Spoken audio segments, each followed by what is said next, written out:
think we understand that being a safe distancing officer can be quite challenging and quite overwhelming at times. To that, I just want to say thank you so much for always being there for us and always keeping Singapore safe.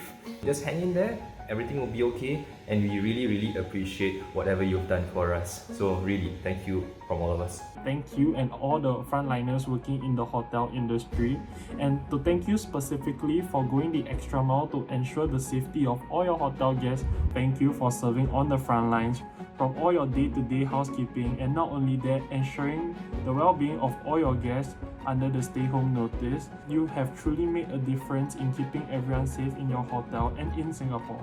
Thank you, Ms. Eliani, for ensuring that guests at Sentosa keep to the safe distancing measures. Your contribution has helped make Singapore a safer place. Because of you, I can go and play at Sentosa with my family. During this period, many of you have gone beyond the call of duty in the fight against COVID-19. It is really tough, and we can't thank you enough for doing so to ensure that others are being taken care of. You are an inspiration for all of us.